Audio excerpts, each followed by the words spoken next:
할렐루야. 사랑하는 대강의 가족 여러분, 오늘 하루도 하나님의 말씀과 동행하는 삶이 되길 소망합니다. 오늘 함께 나눌 하나님의 말씀은 빌립보서 1장 9절 말씀입니다. 내가 기도하노라 너희 사랑을 지식과 모든 총명으로 점점 더 풍성하게 하사. 아멘. 적어도 신앙인이 이기적이라는 말을 들었다면 그 사람의 신앙생활은 잘못된 것입니다. 그런데 희한하게 교회 다니는 사람들은 자기밖에 모른다는 소리를 자주 듣게 됩니다. 무엇을 보고 그런 말을 하는지는 모르지만 아니 땐 굴뚝에 연기가 날 리 없다고 무언가 겪어본 일이 있으니 그런 말을 하는 것이 아니겠습니까? 가만히 생각해 보면 우리의 신앙이 참 이기적이라는 생각이 저 또한 들 때가 있습니다. 우리의 기도의 내용을 살펴보면 핑계할 수가 없습니다. 이 대부분의 성도들이 개인 기도를 할 때 보통 80% 이상은 자신을 위한 기도나 가족을 위한 기도를 합니다.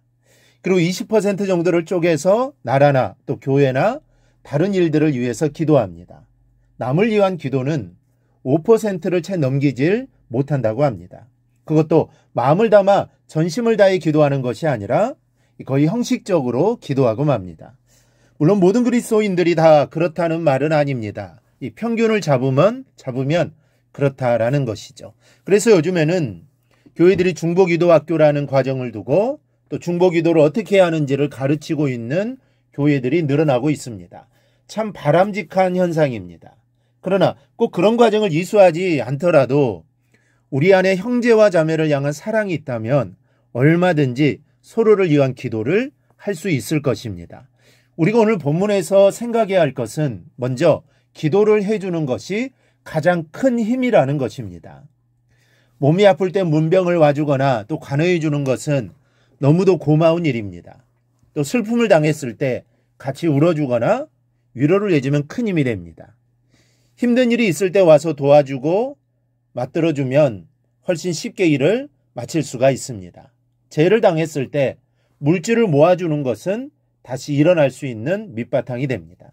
그러나 그 어떤 도움이나 위로나 보탬보다도 더 큰 힘이 되는 것은 여러분 기도입니다. 기도는 하나님의 능력을 전해주는 것이기 때문입니다. 하나님의 능력보다 생기를 주는 치료가 여러분 어디 있겠습니까? 하나님의 능력보다 상처를 더 잘 아물게 하는 위로가 어디 있겠습니까? 하나님의 능력보다 제기의 힘이 되는 보탬이 어디에 있습니까? 그러므로 기도해 주는 것이 가장 귀한 것입니다. 월남전이 한창일 때였습니다. 한 어머니가 참자는 아들이 건강한 몸으로 무사히 돌아오기를 늘 깨워서 기도하고 있었습니다. 어느 날 베트콩과 총알이 빗발치는 교전이 벌어졌습니다. 아들이 정신없이 뛰어가는데 어떤 강한 힘 있는 손이 자신을 누르는 바람에 푹 쓰러졌습니다. 누군가에서 쓰러진 채 뒤를 돌아보았지만 아무도 없었습니다. 바로 그때였습니다.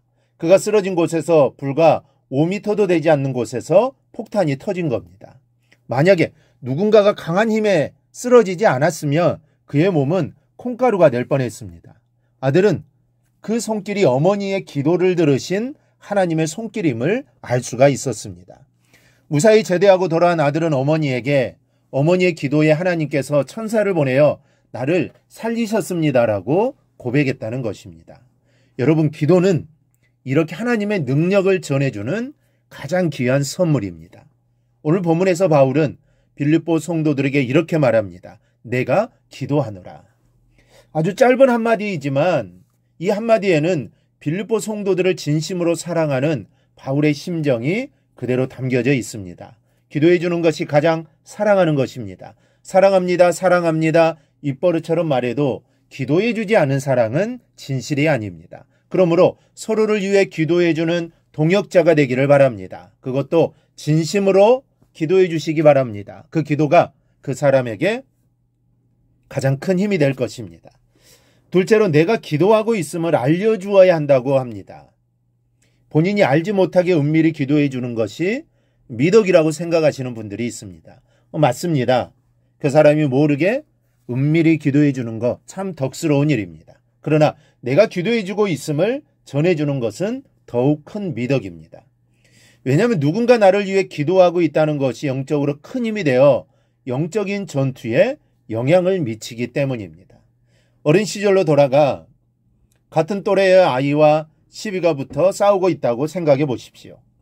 싸우는 소리를 듣고 형제들이 우르르 몰려와 둘러서서 큰 소리를 치며 응원하는 척하고 싸우는 줄 알면서도 집안에서 기척도 없이 이기기를 바라는 것하고 어떤 것이 내게 힘이 되겠습니까? 당연히 나를 응원하고 있다는 것을 알 때 힘이 솟는 것입니다. 눈에 보이는 곳에서 함성을 들려주면 힘이 2배, 3배가 되는 것처럼 우리의 영적인 싸움도 누군가가 나를 위해 기도해주고 있다는 것을 알면 본인도 더 열심히 기도하게 됩니다. 그리고 때로 자신이 힘이 연약하게 느껴질 때에도 그래, 누가 나를 위해 기도하고 있지 하는 생각에 다시 일어날 수 있는 겁니다. 그리고 기도 부탁을 받고 기도해 주겠다고 약속했으면 그 약속은 반드시 지켜야 합니다. 한두 번 기도하고는 기도했다고 생각하면 안 됩니다. 그 문제가 어떻게든 결말이 날 때까지 책임지고 기도해 주어야 합니다. 그 성도의 그 문제를 둘러싼 믿음의 싸움에 내 기도의 힘이 필요하기에 하나님께서 붙여주신 사명입니다. 여러분, 세상에 중보기도보다 아름다운 꽃은 없습니다. 새벽마다 이 꽃으로 성전을 아름답게 장식하는 여러분이 되기를 바랍니다. 그리고 이 기도는 절대로 땅에 떨어지지 않습니다. 반드시 응답될 것입니다. 이러한 확신을 가지고 기도하는 오늘 하루가 되기를 주님의 이름으로 축원합니다. 오늘 묵상한 말씀을 굳게 잡고 삶으로 실천하며 살아내는 대강의 모든 성도들이 되기를 축복합니다.